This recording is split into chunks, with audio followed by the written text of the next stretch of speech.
Last 3 வருஷமா Warren Buffett தாத்தா அவரோட போர்ட்ஃபோலியோ ஸ்டாக்ஸை செல் பண்ணிக்கிட்டே இருந்திருக்காரு அப்படிங்கிற நியூஸ் வந்திருக்கு. ஆனா அவரோட கம்பெனியான பெர்க்ஷைர் ஹாத்வே 17% ப்ராஃபிட் பண்ணியிருக்காங்க. இதுக்கு காரணம் பஃபெட் மாதிரியான எக்ஸ்பர்ட்ஸுக்கெல்லாம் ஸ்டாக் மார்க்கெட் கிராஷ் ஆகிறதுக்கோ இல்ல கீழே போகிறதுக்கோ முன்னாடி இது ஆக போகுதுங்கிறது முன்னாடியே ப்ரெடிக்ட் பண்ணிடுவாங்க. இந்த எக்ஸ்பர்ட்ஸ் இதை ப்ரெடிக்ட் பண்றதுக்கு ஒரு சர்டன் ஃபார்முலா வச்சிருப்பாங்க. இதெல்லாம் நடந்துச்சு அப்படின்னா மார்க்கெட் கீழே விழுங்கிறது.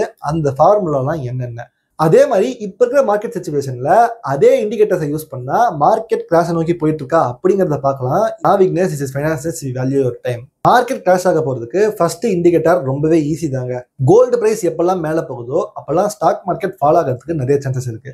இதுக்கு காரணம் இன்வெஸ்டர்ஸ் எல்லாருமே அவங்களுடைய ஃபண்ட்ஸை எதர் மார்க்கெட்ல போட்டிருப்பாங்க. மார்க்கெட்ல ஏதாவது ப்ராப்ளம் அன்சர்டனா இருக்கு அப்படின்னா அதை வெளியே எடுத்து கோல்டுல சேஃபா போட்டு வச்சிருப்பாங்க. சோ தட் ஒரு சின்ன வளர்ச்சி கோல்டுல இருந்து கிடைச்சிட்டே இருக்கும். அது ரொம்பவே ஸ்டேபிளான ஒரு அசட்டுங்கிறதுனால இன்னைக்கு டேட்ல கோல்டு பிரைஸ் மேல போயிட்டு இருக்கா அப்படின்னு பாத்தீங்கன்னா, எஸ் கண்டிப்பா நம்ம 8000 பார்த்தது இப்ப 11,000 தாண்டி போயிட்டு இருக்கு.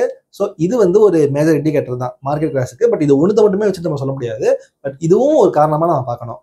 ரெண்டாவது இண்டிகேட்டர் மார்க்கெட் கிராஷ் ஆக போகுதுங்கிறத நம்ம எப்படி பார்க்கலாம்னா, market doesn't care about valuation. அதாவது நீங்க என்ன வேணாலும் P ratio, price to book ரேஷியோலாம் வச்சுக்கோங்க, அதெல்லாம் நான் பார்க்கவே மாட்டேன். பிரைஸ் எவ்வளவு அப்படிங்கிறத நம்ம பார்ப்பேன். 60 டைம்ஸ் பி ரேஷியோ இருந்தாலும் 60 ரூபீஸ்க்கு ஒரு ஸ்டாக் கிடைக்குதுங்கிறதுனால அந்த ஸ்டாக்ஸ் நிறைய பேர் வாங்குவாங்க.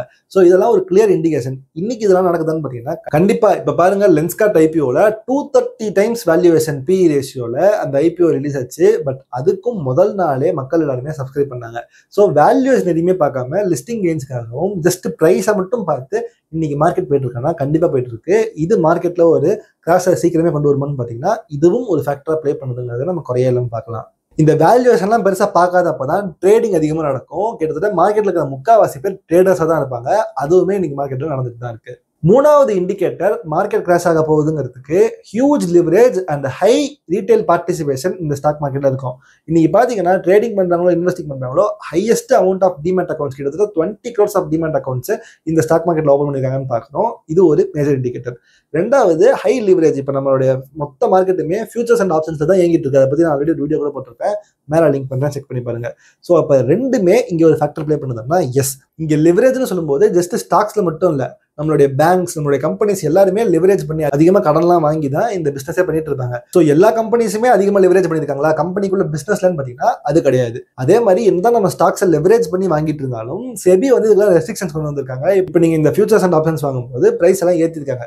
ஸோ இது அந்த லிவரேஜை கொஞ்சமா குறைச்சிட்டு இருக்கு. முக்கியமா ரீட்டைல் பார்ட்டிசிபேஷன் நம்ம ரொம்ப அதிகமா இருக்குன்னு நினைச்சோம்னா அங்கேயும் ஒரு கேட்ச் இருக்கு. 20 கோடி டிமேட் அக்கௌண்ட்ஸ் இருந்தாலும் ஆக்சுவலா அந்த 20 கோடியில பல கோடிகள் வந்து வெறும் ஐபிஓல இன்வெஸ்ட் பண்ணி லிஸ்டிங் கெயின்ஸ்க்கு வாங்கலாம் அப்படிங்கிற நோக்கத்துல மட்டுமே நான் இருக்குன்னா, நான் என் அம்மா பேர்ல அப்பா பேர்ல 2 டிமேட் அக்கௌண்ட் ஓபன் பண்ணி அங்க லிஸ்டிங் கெயின்ஸ்க்காக போட்டுட்டு இருப்பேன். இந்த மாதிரியான நிறைய ஐபிஓ அக்கௌண்ட்ஸ் நம்ம டிமேட் மார்க்கெட்ல இருக்கு. ஸோ அதெல்லாம் எடுத்துட்டு பார்த்தோம் அப்படின்னா ரொம்ப ஹை ரீட்டைல் பார்ட்டிசிபேஷன் இருக்குமாங்கிறது நமக்கு கரெக்டா தெரியாது. ஸோ அதனால இந்த இண்டிகேட்டர் வந்து நான் ஒரு மேஜர் ஃபேக்டரா கன்சிடர் பண்ணல. இதனால மார்க்கெட் கிராஷ் ஆக போகுதுன்னு நான் நம்பல.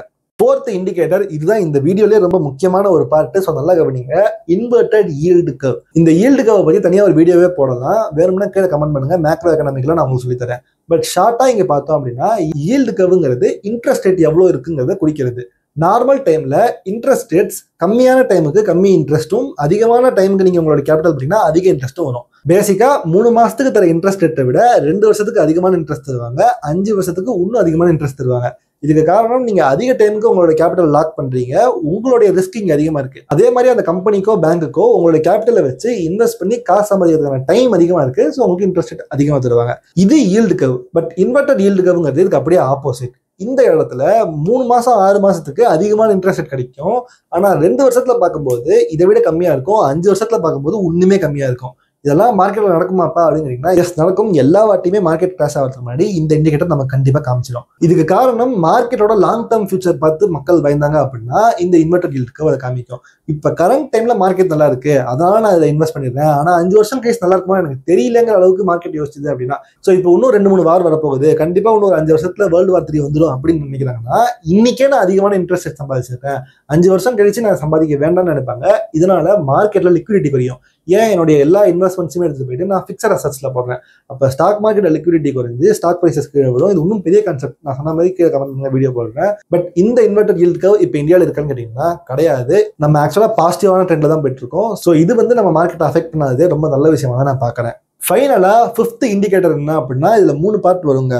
ஒன்று மார்க்கெட்டில் கார்பரேட் ஏர்னிங்ஸ் கம்மியாக இருக்கும், ரெண்டாவது ப்ரொமோட்டரோட ஷேர்ஸ் அதிகமாக செல் பண்ணிட்டு இருப்பாங்க, மூணாவது அன்எம்ப்ளாய்மெண்ட் அதிகமாக இருக்கும். இன்னைக்கு அன்எம்ப்ளாய்மெண்ட் அதிகமாகிட்டு தான் போகுது, இது நான் உங்களுக்கு சொல்லி தெரியணுங்கிற அவசியம் இல்லை. ஆனால் அதுக்கு ஒரு வகையான காரணம் ட்ரம்ப் இந்த மாதிரி டேரிஃப்லாம் போடுறப்ப அமெரிக்கா யூஎஸ் பிஸ்னஸ் அடி வாங்குது, அதனால இந்தியன் பிஸ்னஸ் அடி வாங்குது தவிர நம்ம டேரக்டாக இந்த அன்எம்ப்ளாய்மெண்ட் வந்து மார்க்கெட் ப்ராப்ளம்னால இருக்குன்னு சொல்ல முடியாது. ஸோ இதை நம்ம நியூட்ரலாக தான் பார்க்கணும். ப்ரொமோட்டரே அவங்களோட ஷேர்ஸ் விற்கிறாங்கன்னு கேட்டாங்கன்னா எஸ், நிறைய ஐபிஓவில் பார்த்தீங்க அப்படின்னா ப்ரொமோட்டர் வந்து ஃபுல்லாக ஆஃபர் ஃபார் சேல் தான் போடுறாங்க. அவங்களுடைய ரிஸ்க் கம்மி பண்ணுறாங்கிற பேரில் 30% 40% ஆஃப் ஷேர்ஸை வித்துட்டு போயிடுறாங்க. But at the same time Infosys மாதிரியான பெரிய எஸ்டாப்ளிஷ்டு கம்பெனிலாம் பார்த்தீங்கன்னா ஸ்டாக் பைபேக் பண்ணிட்டு இருக்காங்க. ப்ரொமோட்டர்ஸ் அவங்களுடைய ஸ்டாக்ஸை இன்னும் வாங்கிட்டு இருக்காங்க.